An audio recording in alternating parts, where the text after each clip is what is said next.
Hi, this is doctor Gene and welcome to YouTube channel Gene TV. आज हम discuss करेंगे indirect active cholinergic agonist जो कि irreversible हो। ये थर्ड वीडियो है चैप्टर 4 का, जो कि कोलिनर्जिक एगोनिस्ट उसकी थर्ड नंबर वीडियो है। तो हम उसको डिटेल के साथ डिस्कस करेंगे। अच्छा, हमारे पास ड्रग होते हैं echotiophate। ये इनडायरेक्ट इरिवर्सिबल वो ड्रग्स होते हैं जो कि उसके बाद ये रिवर्सिबल नहीं होती। फॉर एग्जाम्पल, ये एक जगह पे बाइंड हो जाते हैं तो वो जगह फिर वो नहीं छोड़ती है, जो मेनली ये ड्रग्स होते हैं। तो उसका डिस्क्रिप्शन या मैकेनिज्म ऑफ एक्शन थोड़ा बहुत पढ़ लेंगे। तो echotiophate is an organophosphates that covalently bind via its phosphate groups at the active site of acetylcholinesterase। जो हमारे पास जो एंजाइम प्रोड्यूस हो जाता है एसिटाइलकोलिन के खिलाफ, तो वो मेनली ये ड्रग उस एंजाइम को ब्लॉक करता है। तो किस तरह ब्लॉक करते हैं? उसके फॉस्फेट ग्रुप के साथ कोवेलेंटली बाइंड हो जाते हैं। नॉन के आयनिक बाइंड लाइक वंडरवाल फोर्सेस उसके थ्रू बाइंड नहीं होती, ये परमानेंटली कोवेलेंट बाइंड के थ्रू फॉस्फेट ग्रुप ऑफ एसिटाइलकोलिनेस्टरेज के साथ बाइंड हो जाते हैं। तो उसकी एक्टिविटी जो खराब करती है। किस तरह? once this occurs the enzyme is permanently inactivated, वो inactivate हो जाता है and restorations of acetylcholinesterase activity required the synthesis of new enzyme of molecules। For example, अगर वो दोबारा एक्टिवेट भी हो जाता है तो वो एक्टिवेशंस के लिए उसकी अदर एंजाइम चाहिए, जो कि इस एंजाइम या echotiophate जो एंजाइम जो है वो पकड़ लिए, तो वो उसको दोबारा नहीं बना सकता क्योंकि कोवेलेंटली बाइंड हो जाता है।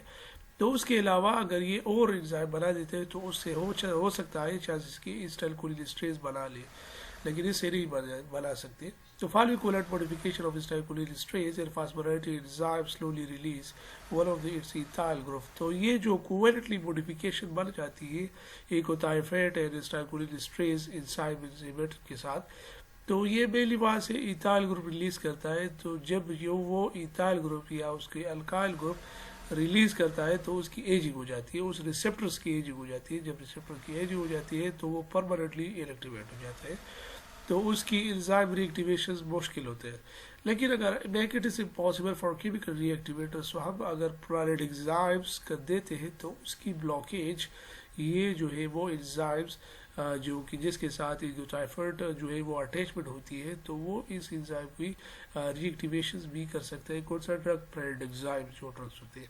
अच्छा, इसके अगर हम एक्शंस को देखते हैं तो इसकी एक्शंस जनरलाइज कोलिनर्जिक स्टिमुलेशंस पे है। फॉर एग्जांपल, अगर आपकी बॉडी में पैरालिसिस हुई है आपका, या motor functions in the brain वो डिफिकल्ट हुआ है, या आपकी ब्रेन सेंटर्स में ब्रीथिंग डिफिकल्टीज है, ब्रीथिंग सेंटर्स में जो रिस्पायरेटरी सेंटर्स में ब्रीथिंग डिफिकल्टीज है या कन्वल्जन्स आ रहे हैं, तो उसके लिए हम ये मोस्टली ये ड्रग्स देते हैं अगर ये उसके उस पर एक्शंस है। और जो सेकंड एक्शंस ये है कि उसकी मायासिस करता है। अगर आप एक ह्यूमर से है, फॉर एग्जांपल उसकी इंट्राकुलर प्रेशर्स अगर ज़्यादा है तो हम उसको ये देते हैं, तो इसके इंट्राकुलर प्रेशर या ऊपर या जो ग्लाकोमा है उसमें वो मेनली यूज होता है, तो उसको ब्लड जो इंट्राकुलर प्रेशर है उसको कम करता है इसकी।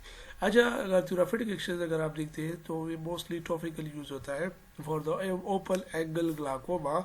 जो echotiophate रेयरली यूज होता है उसकी बिकॉज इसके प्रोफाइल में साइड इफेक्ट्स ज़्यादा है, रिस्क ऑफ कैटरेक्ट चांसेस हो सकते हैं, लेकिन इसकी थेराप्यूटिक एक्शन भी यही है कि ये अब तो जो ओपन एंगल ग्लाकोमा है उसमें भी यूज़ होता है। अगर आप एंटीडोट उसको देखते हैं तो इसके एंटीडोट मोस्टली इरिवर्सिबल होती है, लेकिन एट्रोपिन भी यूज़ कर सकते हैं।